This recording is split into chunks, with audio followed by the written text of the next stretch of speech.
Go ahead and get started here. So we talked about voltaic cells last time. Now we're going to talk about cell EMF, which is basically just an extension of that idea of voltaic cells, and it's basically trying to figure out how much voltage can we get out of a particular reaction. Okay, so we're going to define what voltage is exactly and how that relates to our reactions here. So again, when you look at your batteries, like a 9-volt battery, well, there's your voltage right there. Okay, 9 volts. And so we're going to explain kind of how they calculate how much voltage you are going to get out of a particular battery. So we're going to talk about EMF. Everything okay? Okay. All right. So EMF. We're going to talk about why electrons flow spontaneously from zinc to copper. So this is the reaction we really focused on in the last video. And this reaction, we actually talked about this a little bit, the spontaneous flow of electrons from zinc to copper. Okay, there must be something inherent in the zinc and inherent in the copper where they have a certain tendency to either give up or gain electrons. Okay, and every atom has this, and it's based on its overall size, it's based on the size of its nucleus, it's based on its electron configuration. All of these things sort of factor into how readily something will gain or lose electrons, right? We've talked about that before, okay? So the idea here is that each of these has a certain potential to gain or lose electrons, okay?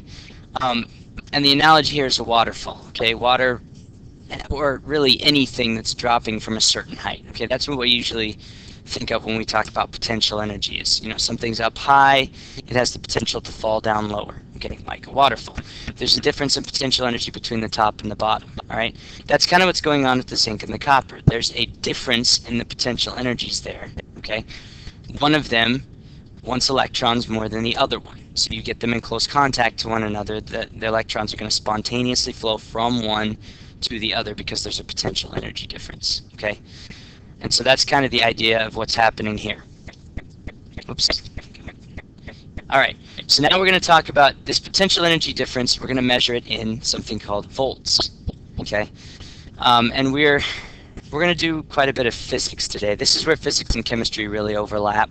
There are a few places where that happens, and this is one of those places. So, a volt is the potential energy difference, sometimes just called the potential difference, needed for 1 joule of energy to be produced for every coulomb of charge. Okay, and we say coulomb of charge, we're just talking about 6.241 times 10 to the 18th electrons passing through the wire. Okay, in 1 second. All right, which, you know, that's a lot of electrons, but that's the kind of volume that we're talking about here. Usually when we're talking about electricity, there are a lot of electrons passing through the wire at any given point. Okay, so a volt, if you want to know the units here, a volt is really a joule, 1 joule per coulomb. Okay, that's what a volt is. That potential energy difference, a lot of times we call it the electromotive force. In other words, it's the force that causes electrons to move, okay? So, and again, the electromotive force is also called cell potential because it's really a form of potential energy. It's this certain characteristic that's inherent to particular atoms based on how much they want to gain or lose electrons, okay? So the electromotive force, now there's like 5 terms that all mean basically the same thing. I don't know about 5, but electromotive force, also called EMF, okay? EMF can also be called cell potential. Symbol for it is E cell, okay, so it might just be shown as that. And because it's measured in volts, sometimes it's called the cell voltage, okay?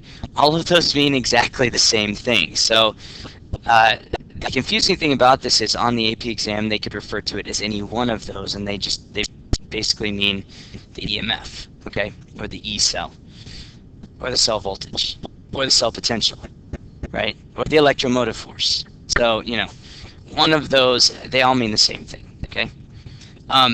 or any cell reaction that's happening spontaneously, like the zinc-copper reaction that we looked at the other day, cell potential is going to be positive. Okay, in other words, it's going to produce a positive voltage when the electrons are going through the wire. Okay, and a positive voltage is a good thing because that basically means that those electrons, as they're flowing, they can do some work. Okay, and so like we talked about before, you can hook something to that wire as it's going through this circuit, and it can actually do some work. Okay, it can light a light bulb, it can run an iPod, you know, it can do all sorts of things. Okay, so that's the idea. Alright, we're going to focus on cells that are at standard conditions. Alright, and we're going to talk a little bit later in this unit about how this 1 molar assumption is not good for very long, typically. But we're going to assume that we're at standard conditions, at least at the beginning of these things. Okay, 25 degrees Celsius, 1 molar concentration. So that's kind of a new addition to our standard. That has been there all along. There hasn't really been a need to talk about it up until now. Okay, but when we say standard conditions, if we have a solution, the assumption is that that's a 1 molar solution when we're talking about voltaic cells, cell EMF, all that stuff. Okay, and then also 1 atmosphere of pressure if we're talking about gases. So the symbol for EMF when we're at standard conditions is just E cell with a little degree symbol up there, like we had for delta H degree, delta G degrees, delta S degrees. Okay, all of that just means, that little circle just means standard conditions. Which in this unit you have to remember 25 degrees Celsius, 1 molar concentration, and 1 atmosphere of pressure. Okay. Problem is, well, I don't know if it's a problem or not, but there's a lot of work involved with finding out the cell EMF for every single reaction that could possibly occur. Okay, and so it's useful to come up with these standards that are based on a particular reaction. Okay, and so the choice here, because hydrogen sits somewhere in the middle of all of these things, it's not doesn't want electrons the most, but it doesn't want electrons the least, if that makes sense. So it kind of sits right in the middle. And so, for whatever reason, scientists decided this is going to be our standard. Okay, the reduction of H plus to H2. Okay, and if you look at this reaction, this is a reduction, right? Because it's gaining electrons, so that's per. The H plus is gaining 2 electrons to become H2. And what they decided was, we're going to call the voltage on that, we're going to call it 0. Okay? Now, does that mean that there is no work being produced when this reaction occurs spontaneously? No, it doesn't mean that. Okay? All it means is that we have now defined this particular reaction as being 0 volts, and everything else is based off of that. Okay? So then we can react other things with hydrogen, and we can figure out what their standard reduction potential is. Okay? And then we can kind of get a comparison here, so we can compare a bunch of things to one another and see how they all work out. Okay?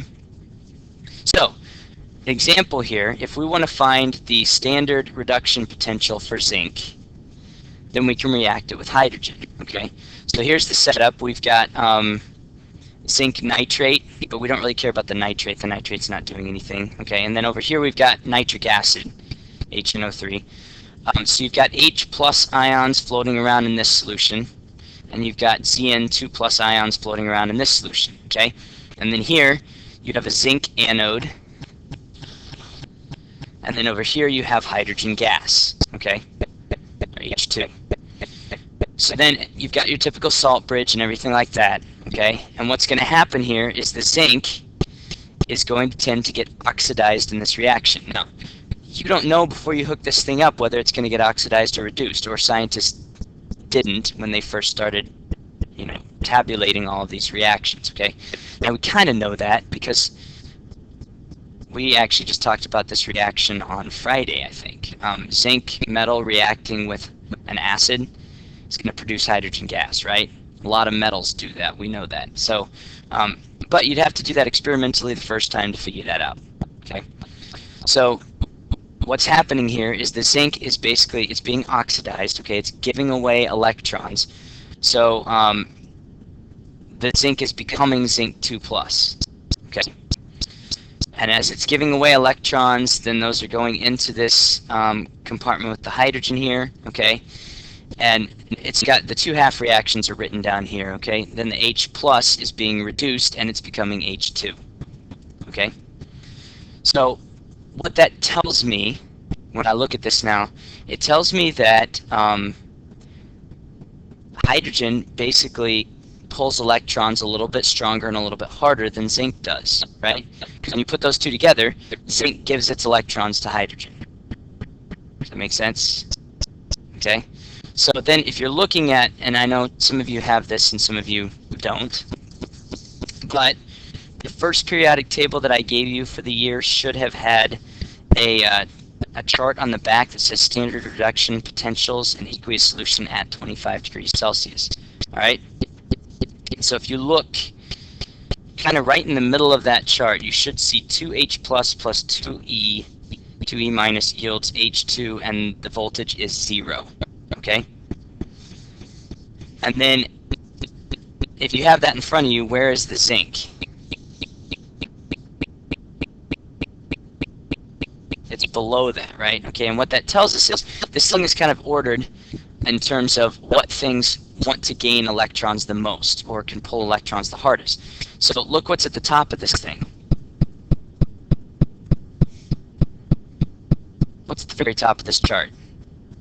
Fluorine. Does that kind of make sense?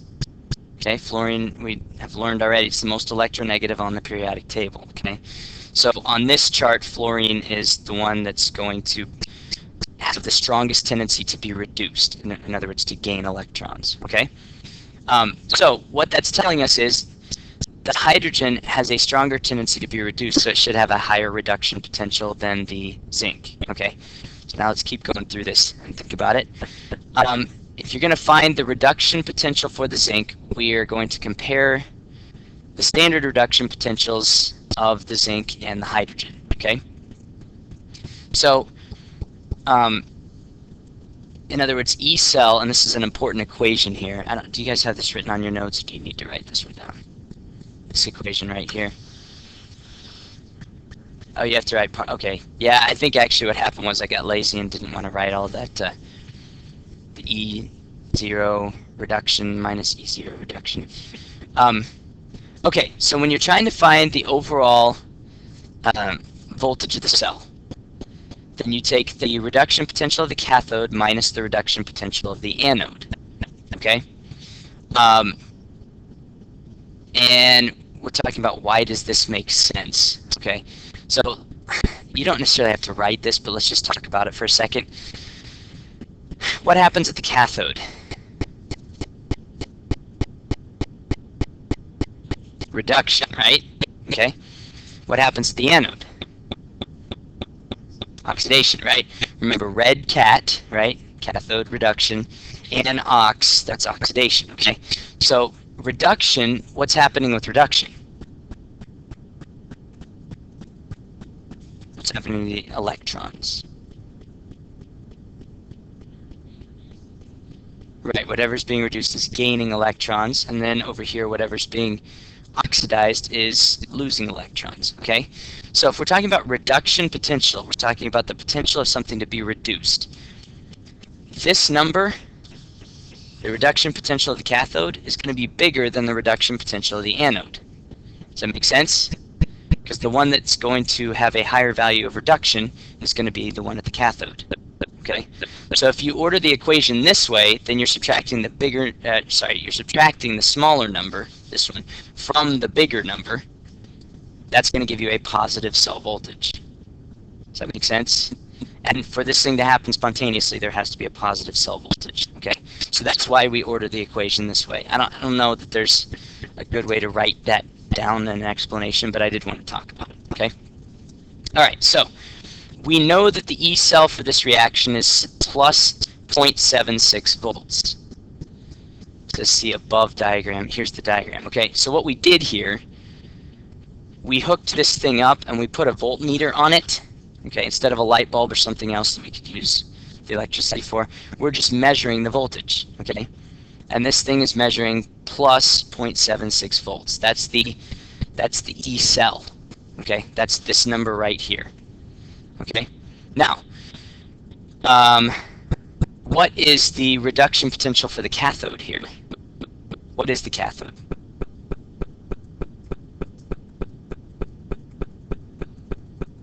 What's getting reduced? Yeah, the zinc's getting oxidized, right? The hydrogen is getting reduced. So what's the value of the reduction potential for hydrogen?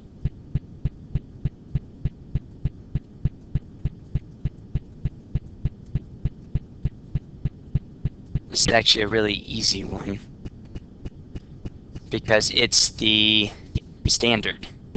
Remember? Yeah, it's 0, right? Okay.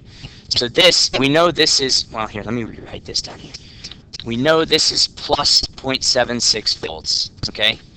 We know the reduction potential of the cathode is 0 volts minus, and then we basically got our X here, okay? The reduction potential for the anode, which is our zinc, okay?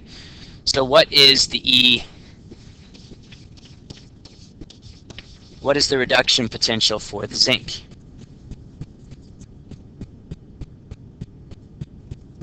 You solve for X. Negative 0.76, okay? Okay? And what that tells you is zinc wants to get reduced less than hydrogen does, okay? Because remember, hydrogen is the standard. So if you have a negative reduction potential, that means it's going to be below hydrogen on the chart, okay? In other words, this has a tendency, zinc has a tendency to get oxidized, not reduced. Does that kind of make sense? Okay.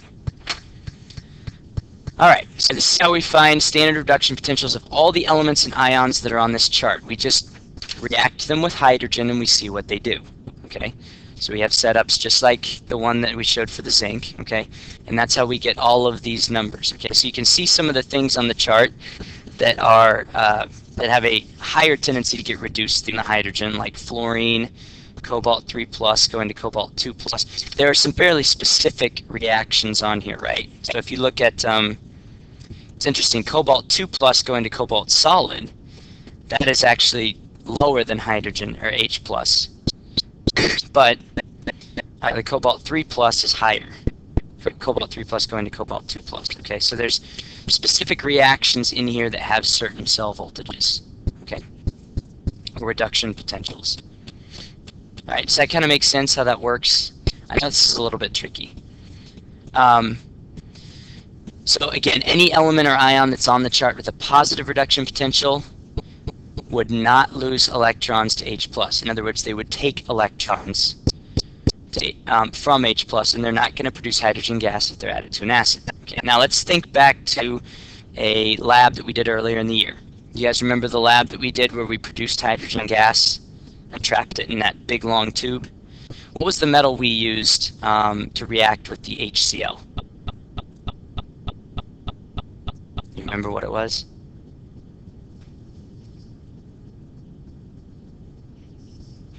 It was magnesium, that's right. Okay, so look on your chart here. Let's see where magnesium is.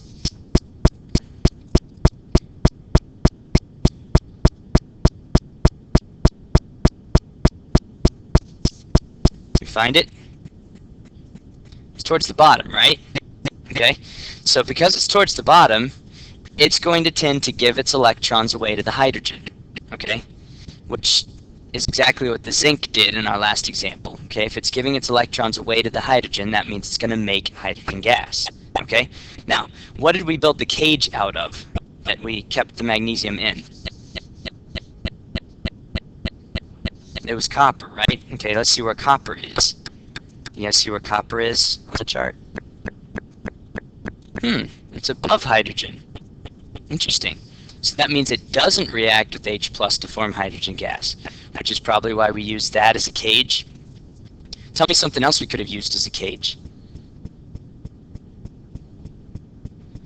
Yeah, see, the problem there is, can you really keep it from completely going from cobalt 2 plus all the way to just solid cobalt, right? or actually I guess you'd be working with solid cobalt, so probably most likely it would change to the 2 plus ion, not from the 2 plus to the 3 plus. So we could use, well, again, see, solid 10 is actually below, solid 10 going to 10, 2 plus is actually below the hydrogen. Silver would work, right? We could have used silver wire. Now that's slightly more expensive, which is probably why we didn't use it, right? But that's another thing we could have used. We could have, again, yeah, see how this chart is tricky. Iron probably wouldn't have worked because solid iron going to iron 2 plus is actually below hydrogen, okay? So you have to watch there. What you're looking for, we could have used gold, right? You see gold way up there at the top?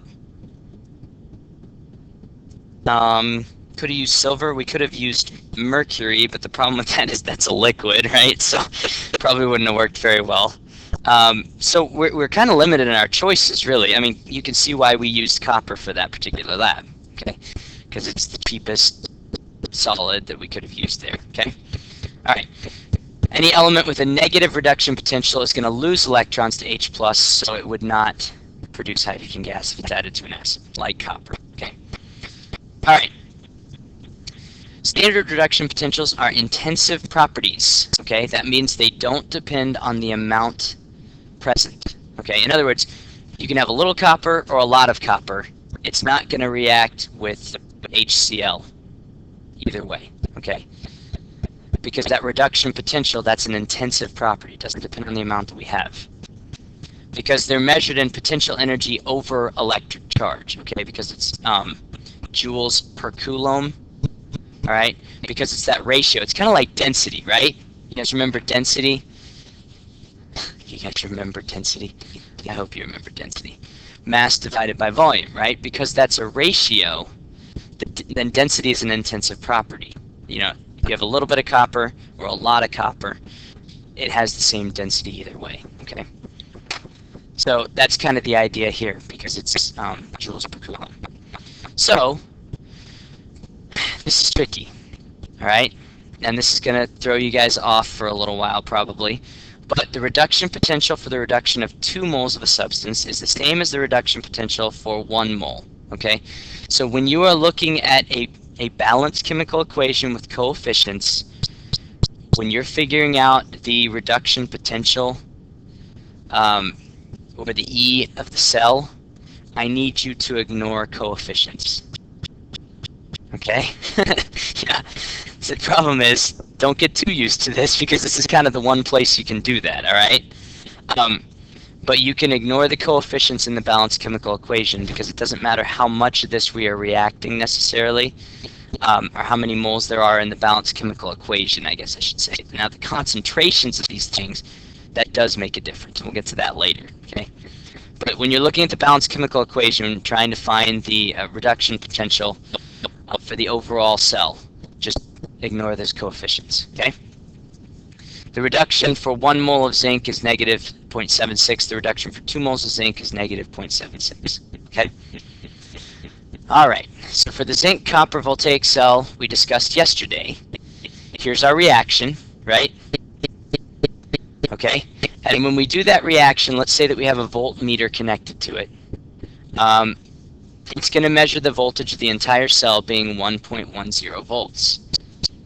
Okay, so now we just figured out, and we don't have to do everything based on hydrogen once we figure out a couple of things based on hydrogen, right? Because now we know the potential of zinc, right?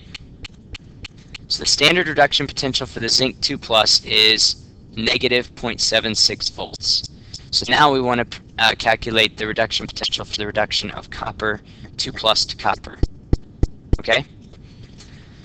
So we got to think about a couple of things here. We've got an equation. E0 cell is equal to E0 reduction of the cathode, right? Am I getting the equation right?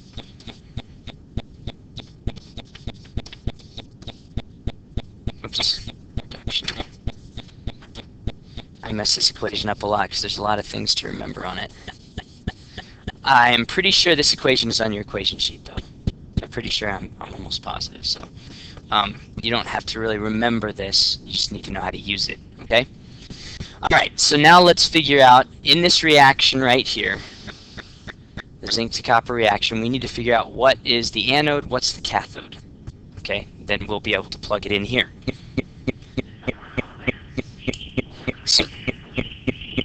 So the E of the overall cell is 1.10. We know that for sure, okay? 1.10 volts. Which one is the cathode here?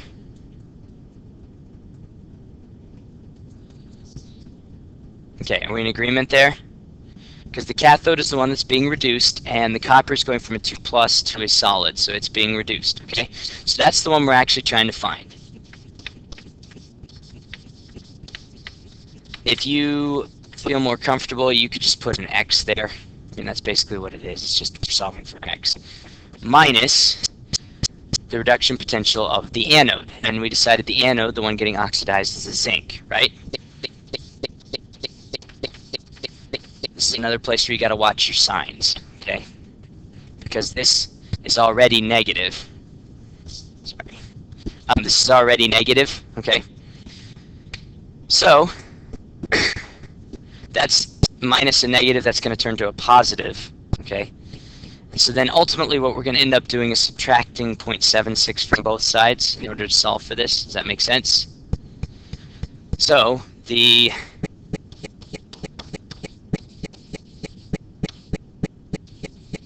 of the cathode, reduction potential of the cathode, which is the copper here, is going to be,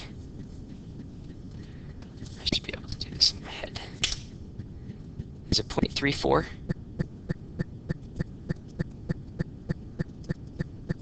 You guys aren't helping me. You just like to see me struggle, don't you? It's 0.34.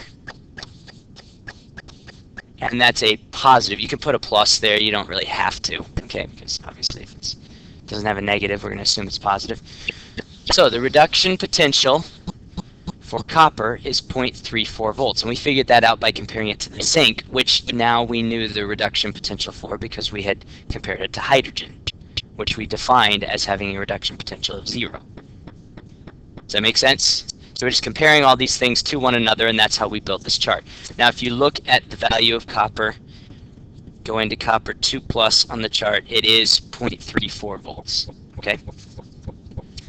Copper going to copper 1+ is a different value, right? But this reaction is going to copper 2+. Or it's actually copper 2+ going to just copper, okay? All right, everybody okay with that? All right. Using the standard reduction potentials listed on your table, calculate the standard EMF for the voltaic cell based on the following reaction. All right, this is fun. The standard reduction potential, I had to give you this one because it wasn't on your chart. If they give you one where the standard reduction potential is not on the chart, then they will give you the value in the problem itself, like this one does, okay? But I think typically the ones that they're going to give you are the ones that are on here, okay? So, all right, so we've got to figure out what's being reduced and what's being oxidized here. All right, and there, there are a couple of ways you can do that. Probably the fastest way in this particular problem would just be to look at oxidation number. Okay. So we've got Cr2O72- going to Cr3+, and I'm guessing that the chromium is probably doing something here. Does that seem like a reasonable assumption? The chromium is one of the ones that's either being reduced or oxidized. What's the oxidation number on the chromium on this side?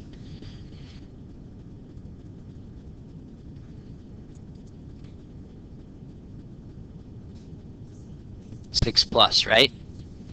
For each chromium. Okay, there are 2 of them, that would add up to a 12+, and then you add that to the 14- from the oxygen, that would give you the overall 2-. Okay, it's going from a 6+ to a 3+. Okay, what's that?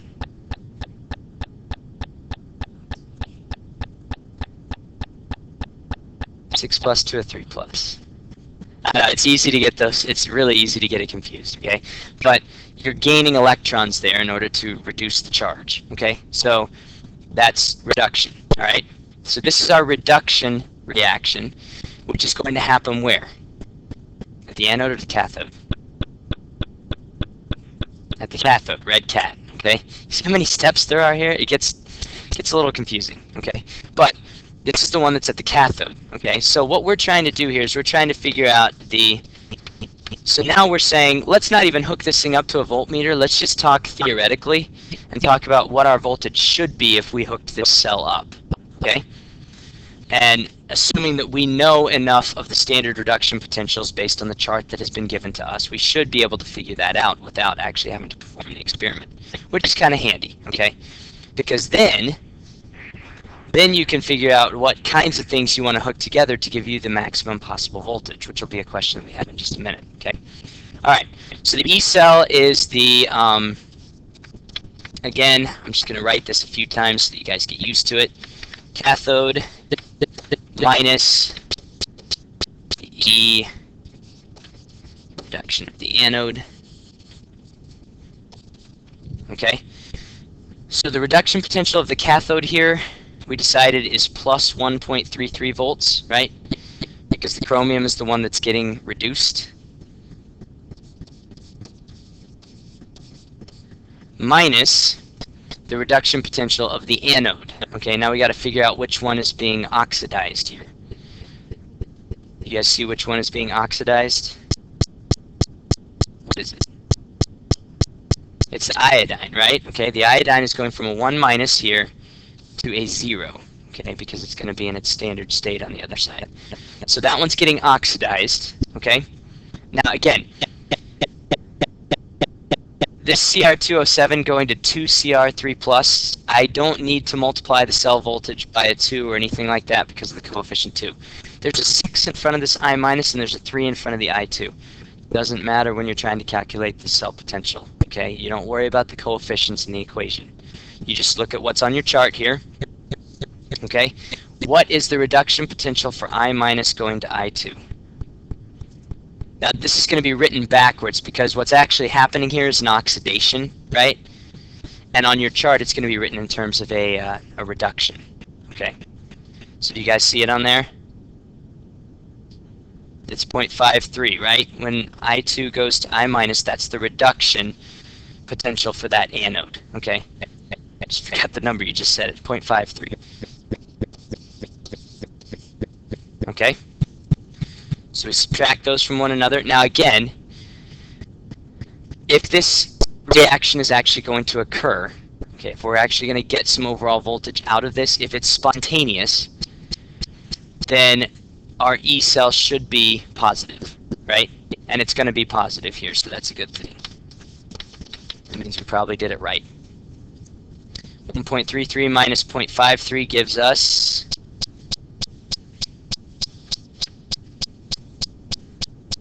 math 0.80.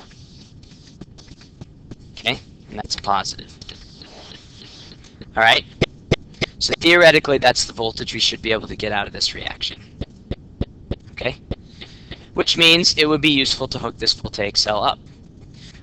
If we have a reaction and we calculate those cell potentials and we end up with a negative number, that's a useless reaction, okay? It wouldn't react if you put it together normally. If you make that a voltaic cell, that's a really bad voltaic cell because it's not going to give you any voltage because there's not going to be a reaction, okay? So that's the usefulness of these standard reduction potentials. The larger the difference between the anode and the cathode, the greater the force is going to be, so the greater the voltage, okay? That kind of makes sense, right? The higher the waterfall, the faster the water is going to be falling by the time it gets to the bottom, okay? So the bigger the difference between the two atoms that you're using, okay, the more one of them wants electrons and the less the other one wants electrons. The faster the electrons go through, okay, or the more electrons you're having through there, and then the greater the force, okay? That's going to give you a higher voltage. In any voltaic cell, the cathode's going to be the one with the higher reduction potential, and the anode will be the one with the lower, which we already talked about that, so. Alright, so let's say we've got electrodes of aluminum, pure cobalt, and pure copper available to you. Which combination of two metals would give us the best voltaic cell? In other words, the one that's going to produce the largest voltage.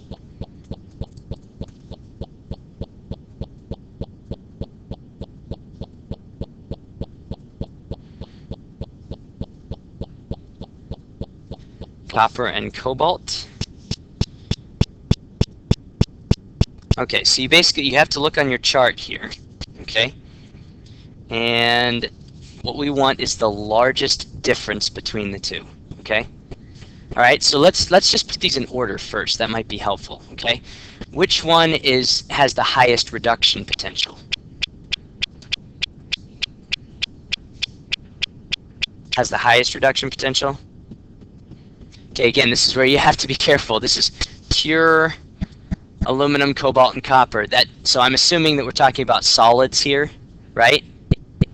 Okay, so you have to look for cobalt solid, not for cobalt 2+. Okay, all right. So the one with the highest reduction potential would be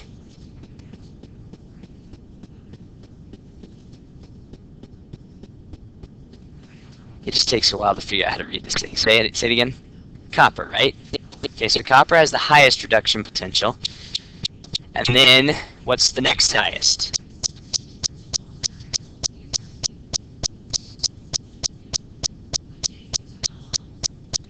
The next highest after copper.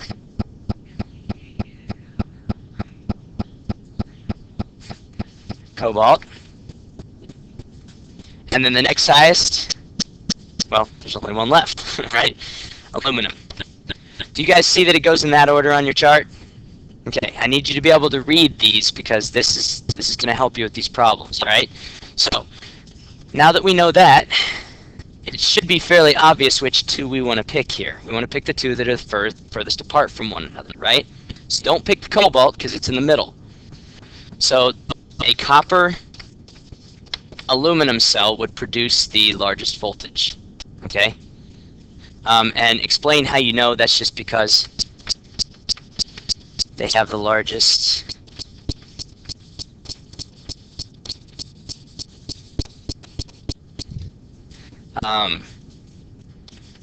reduction potential difference.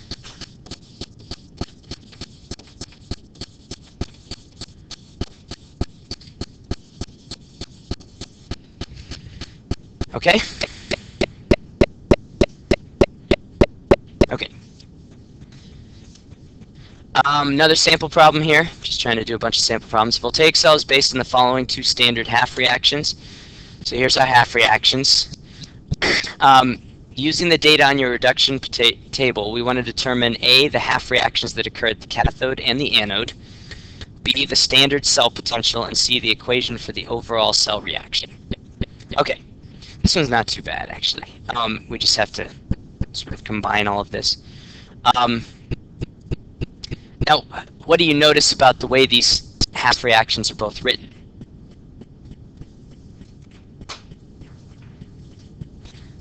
We can't just add these together the way that they are right now, can we? Because they both have the electrons on the same side of the equation, right? So what we have to figure out here is which one of these is actually going to be oxidized and which one is going to be reduced. Okay, how are we going to figure that out?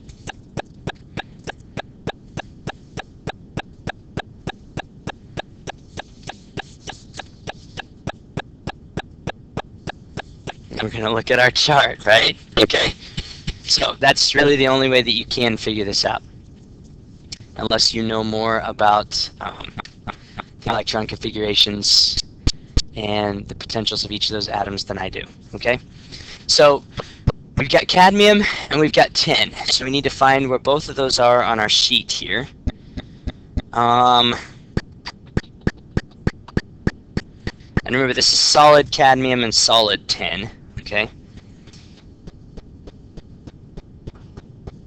So it's actually pretty close here.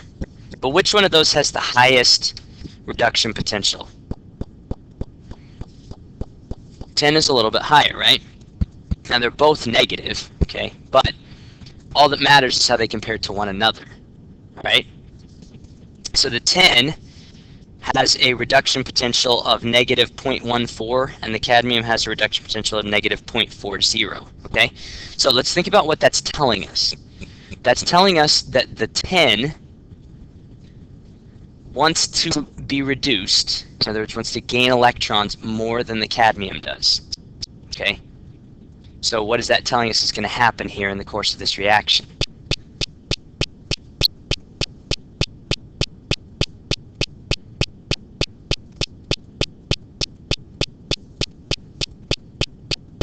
If the tin wants to be reduced more than the cadmium does. Okay, cadmium reaction is going to have to be flipped because ultimately the tin is going to take electrons away from the cadmium, right? That's what's going to happen here. So that means the cadmium is going to get oxidized. So this is our anode. Does that make sense? We're answering part A here, okay? And then this is going to be our cathode because the tin is going to get reduced just the way that it's written on here, okay? The cadmium is going to get oxidized. That's the only way this reaction can work, all right? So in other words, if you put solid tin into cadmium 2+, nothing would happen, okay? But if you put solid cadmium into tin 2+, then you're going to have a reaction, okay? All right, so we've got our anode and our cathode figured out. Now we need to figure out the standard cell potential, okay? And the standard cell potential, that's just E0 of the cell, okay? And in order to figure that out, we just take the cathode minus the anode, right? We've done this a couple of times already. So what's the standard reduction potential for the cathode, for the tin? I guess I already said it, didn't I? It's negative 0.14 volts, okay, minus the reduction potential of the anode, which is negative 0.40.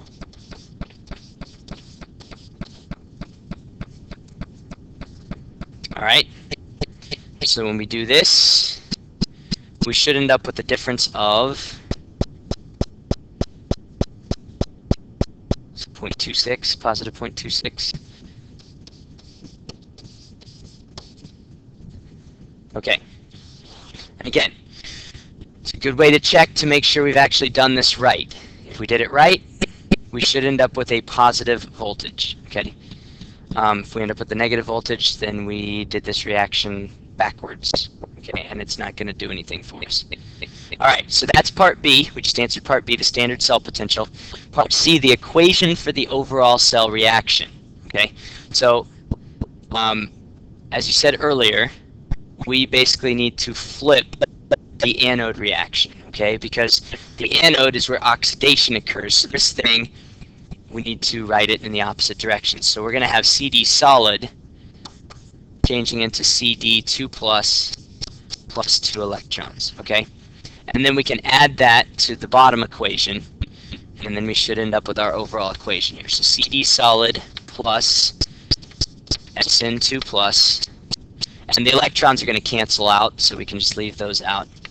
And that's going to yield CD2+ plus SN solid. Okay? And the charges all balance out there, and the atoms all balance out, so we're good.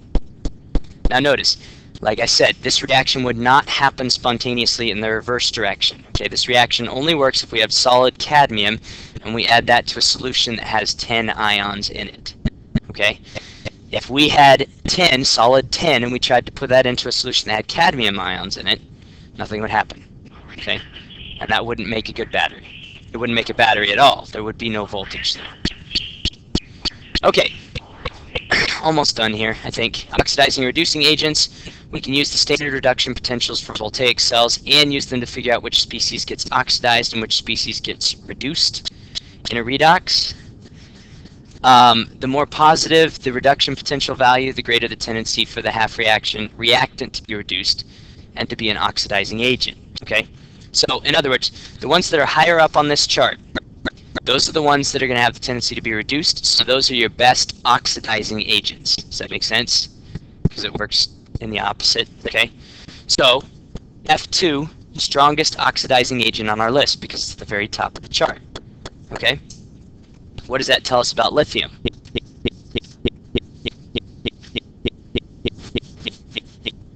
The reason I'm asking that question is because lithium is at the very bottom of your chart, okay? In other words, lithium doesn't want to get reduced at all. That kind of makes sense, right? Lithium wants to give away electrons, not gain them. Okay, so lithium is not going to tend to be reduced. So lithium is a very bad oxidizing agent, but what is it very good at? If it's good at being oxidized, then it is a good reducing agent. Okay, see how that works? All right, so that can tell us something about oxidizing and reducing agents as well. Okay, so a couple of the sample problems real fast. Would a piece of solid lead react if you placed it into a solution of FeNO32? And explain how we know. All right, so we got to think net ionic here. That's going to help us. And I can just tell you already, the nitrate, it's not going to do anything here. Okay, so we've got a piece of solid lead. Let's just write the equation for this reaction, and we're adding that to iron. What's the charge on the iron here? 2+. Okay, so then in order for this reaction to occur, basically what's going to happen here is the lead's going to have to be oxidized, the iron's going to have to be reduced, right? Can you guys see that? So before we even write this thing, let's just figure out if that can happen, okay? In other words, if the iron's going to be reduced, that means that the iron needs to be higher up on this chart than lead. Does that make sense? Okay, it's got to have a higher reduction potential. So let's find Fe solid going to Fe2+ on here. Now again, you have to be careful which one you're looking for, because there's one up here that says Fe2+ going to Fe3+. But that's not a reduction, right? If this Fe2+ ended up going to Fe3+, that would be an oxidation. Okay, that's not what we want. We want the one where the Fe2+ is going to solid Fe. You guys see that one on here? Now compare that, because that has a reduction potential of negative 0.44 volts. Okay, compare that to solid lead. Where's solid lead? It's higher on the chart, right? Lead's not going to give its electrons away to the iron. Iron's not going to take electrons away from lead, okay? So that wouldn't happen. Does that make sense? Because in order for this to happen, the iron would have to have a higher reduction potential than the lead, and it doesn't. So, no reaction. And that's based on the cell potentials. Based on the, I guess I should say, the reduction potentials.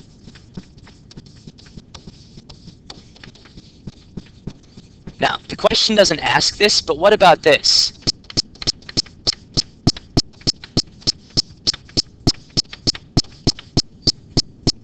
Would that reaction occur?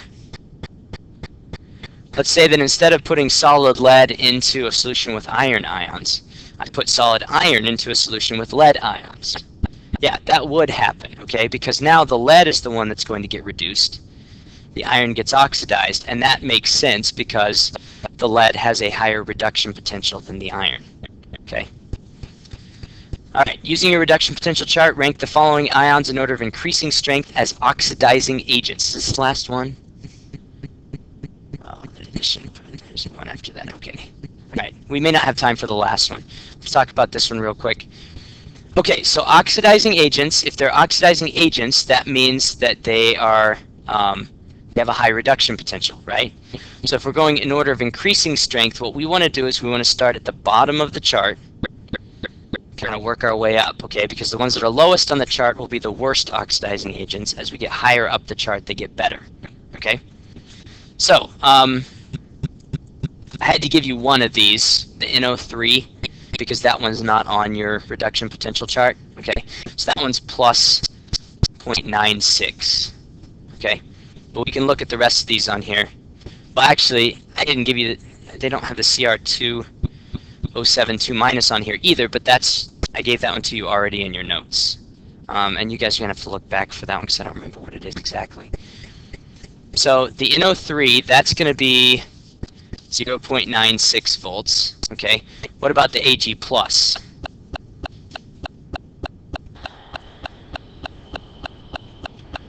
Okay, I'm going to have to let you guys get to class, so I will finish this one up, just the last part of this video. Tell you what, We'll talk about these last two examples in class. Okay, that way you guys won't have to worry about watching the video. Okay, see you in class.